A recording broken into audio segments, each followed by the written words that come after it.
Buenas noches, mi nombre es Pablo Durán de Castro Quiroga y esta noche vamos a ver el tema del diseño de flexión simple y compuesta en elementos de hormigón armado. Como ya conocemos, las solicitaciones en los diferentes elementos estructurales se pueden dividir en fuerzas normales y en fuerzas tangenciales. Las fuerzas normales eh, pueden ser de tracción, pueden ser de compresión o pueden ser una combinación entre tracción y compresión. Las fuerzas tangenciales se presentan cuando un elemento está sometido a corte y a torsión.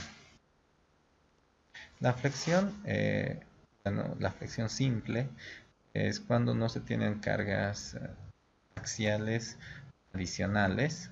Básicamente se presentan cuando solo se consideran las cargas gravitacionales, es decir, el peso de la estructura y el peso de las cargas vivas o muertas que se pueden presentar, ¿no? En otros casos puede ser que se presente una carga lateral, una carga de viento, una carga de sismo o una carga producida por máquinas, las cuales van a alterar estas cargas axiales, estas cargas de flexión, y vamos a tener un momento flector. El momento flector se define como una combinación de cargas axiales, como ya habíamos visto, ¿no? Bueno, entonces antes de entrar de lleno al estudio de la flexión, vamos a ver un poco el tema que eh, interviene, que son los materiales, ¿no? Materiales de los que están compuestos nuestras o estarán compuestas nuestras vigas son el hormigón, que es un material compuesto y que lo llamamos hormigón armado. El hormigón propiamente dicho es una mezcla de es una mezcla de cemento, arena, grava o los llamados agregados y el agua, ¿no? Entonces, ¿cuál es la ventaja que tiene el hormigón? Es que se protege al acero, lo recubre con una capa pasiva. Eh, Tiene una ventaja muy importante, es que sus coeficientes de tensión y deformación es muy similar al del acero, ¿no? Al ser similares, estos se pueden deformar cuando hay una carga de temperatura, por ejemplo, de manera muy similar. Entonces, el hormigón en sí es un material muy frágil, eh, presenta una falla frágil y es altamente resistente a la compresión, pero es un material heterogéneo, ¿no? No podemos conocer con qué agregados van a construir la viga que vamos a diseñar. Y el acero es un material que está formado por hierro, que es abundante en la tierra. Si bien ha aumentado su costo en los últimos años, es mucho más económico que otros materiales que podríamos utilizar, por ejemplo, el aluminio. Y su coeficiente de tensión y deformación del aluminio no es el mismo que del hormigón ni que del acero. Entonces, ahí se tendría un problema. Eh, El acero tiene un alto control de calidad, tenemos barras altamente homogéneas, sin embargo son susceptibles al ataque químico o la corrosión, ¿no? Entonces, para que estos dos materiales funcionen eh, conjuntamente, se tiene que tener la adherencia entre ambos, ¿no?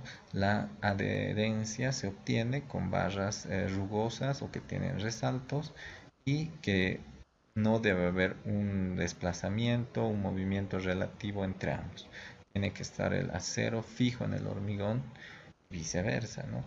Esto se logra con una buena mezcla, una separación adecuada de las barras, evitando tener congestionamientos de barras y de muchas formas que se pueden optimizar los materiales en obra, ¿no?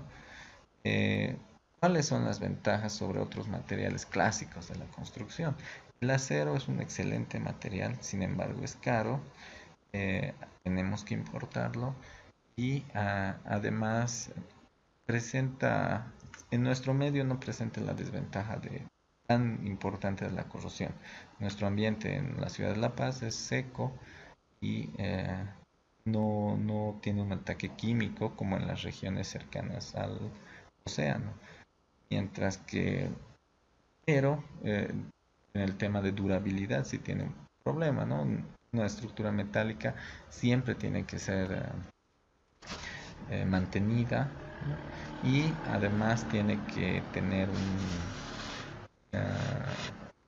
eventualmente esos problemas de corrosión, por esos problemas de corrosión se tiene que cambiar o remover algunas barras, ¿no? El otro material que se usa comúnmente es la madera, un material estructural, pero sin embargo es muy heterogénea. No podemos saber de qué árbol y presenta distintas fallas, ¿no? Si bien se pueden tener acabados muy interesantes con la madera, si le llega agua, esta se puede podrir, puede tener insectos, termitas, hongos. Entonces, el hormigón en sí, volviendo al material que estamos analizando, tiene esas ventajas de mantenimiento y seguridad en el tiempo, ¿no? Durabilidad especialmente. ¿Cuáles son los criterios de diseño para eh, las piezas o los elementos sometidos a flexión, ¿no? Se deben incrementar las cargas con factores de diseño y obtener un momento flector solicitante mayorado. O sea que estamos haciendo crecer el momento flector considerando que las cargas que utilizamos de por sí ya son grandes y sobre eso les vamos a aplicar distintos factores de mayoración para las cargas muertas o cargas permanentes, para las cargas vivas o las cargas.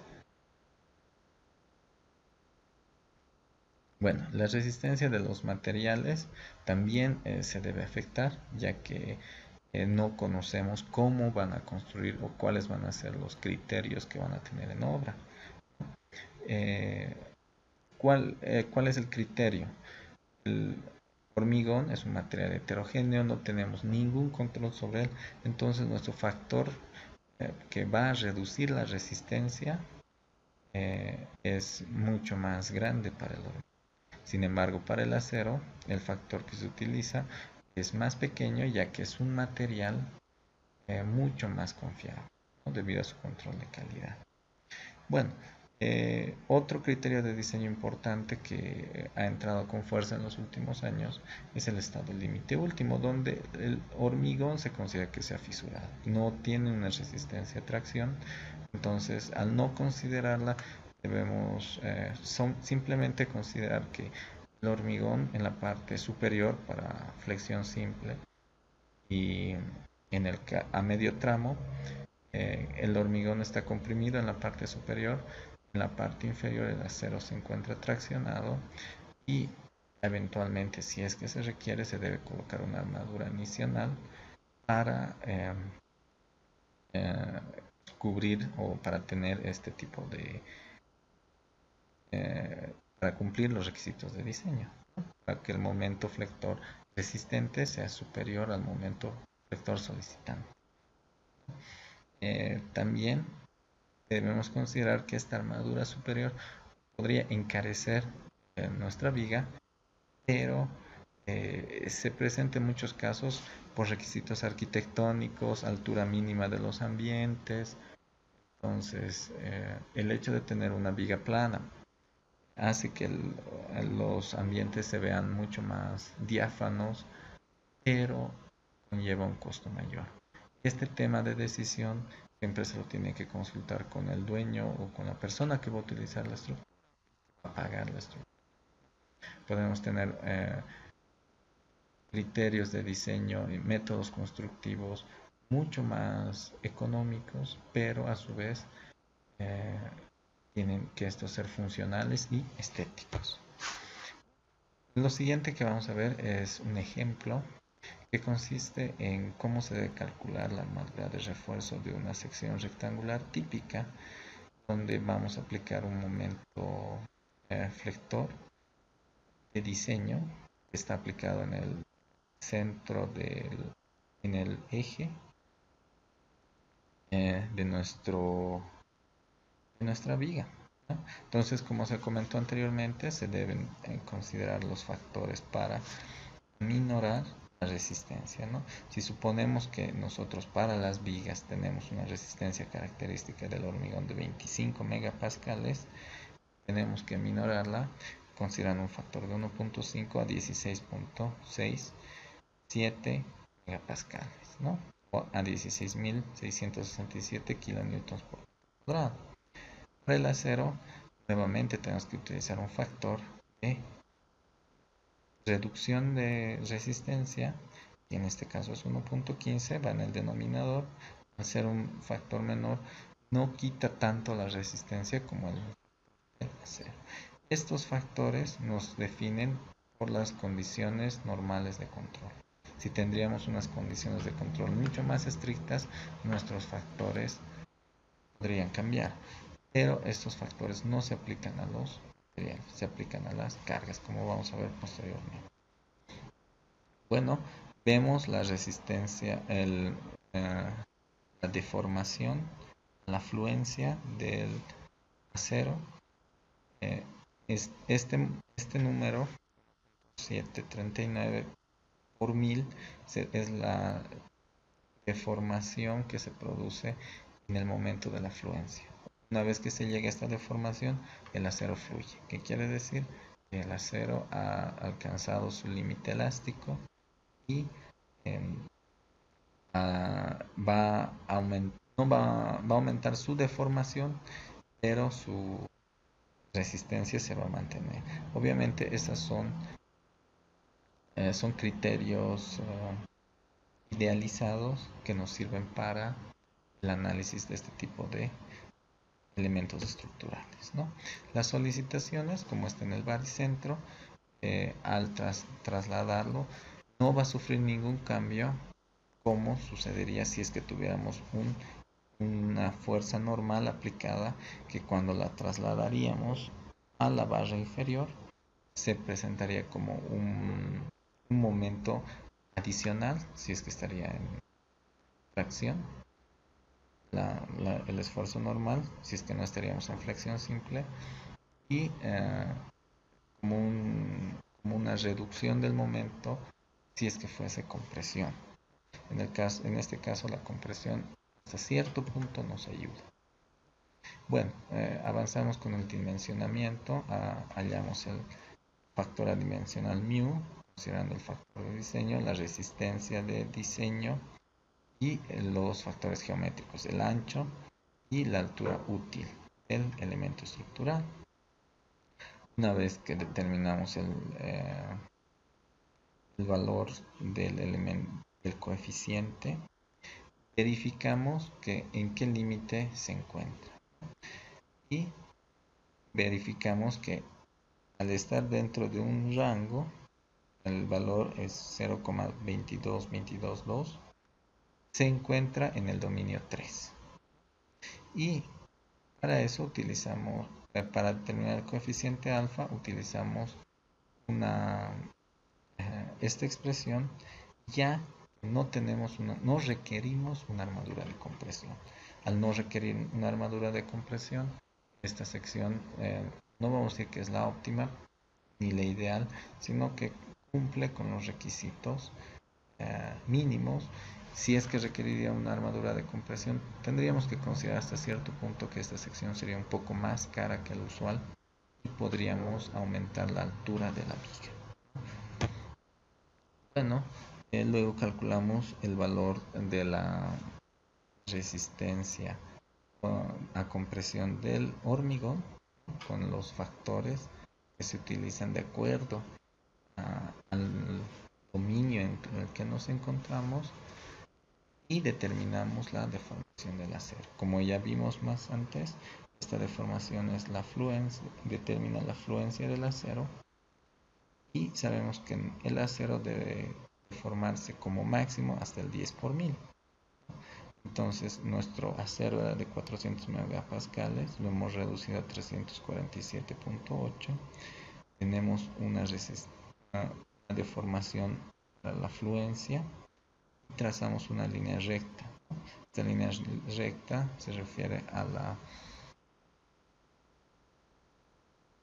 módulo elástico, al componente elástico del material, y en este caso después ya estamos en un lado plástico, ¿no? Nuestro material ya ha fluido, a pesar que lo estamos deformando más, ya no tiene una resistencia superior. Lógicamente la resistencia del acero se incrementa mucho más a medida de que lo vayamos deformando, pero considerando un 10 por mil de una deformación unitaria, no se ven las fisuras. Si es que buscaríamos que nuestro acero se deforme más que esto, se presentarían fisuras visibles que lógicamente, si bien no representarían un deterioro estructural, muchas de las personas que vivirían al ver estas fisuras se quedarían susceptibles de que podría ese elemento estructural haber sufrido algún daño. Finalmente, ¿qué es lo que determinamos? Es la zona comprimida y el valor de la resistencia a compresión del hormigón, el N sub C.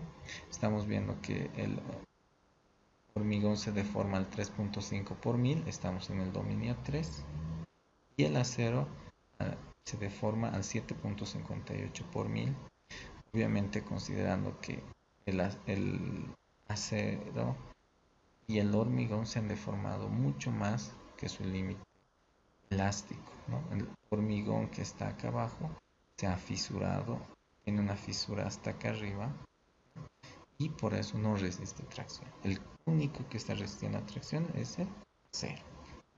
Entonces las fisuras, como se comentó anteriormente, son tan pequeñas que no se van a poder apreciar a simple vista y no va a haber ese impacto visual para el dueño o para el usuario de la estructura. Finalmente aplicamos o planteamos el equilibrio de la sección y obtenemos la cantidad de armadura o de acero que requerimos. Tenemos que distribuir esta armadura de acero que hemos calculado en el número de barras que corresponda de acuerdo a los diámetros comerciales. No podemos utilizar diámetros que no existan en el mercado y lógicamente también tenemos que separarlos de una manera adecuada. Una separación mínima va a ser que los agregados atraviesen las barras y las recubran completamente para evitar que haya esa pérdida de adherencia entre el hormigón y el acero.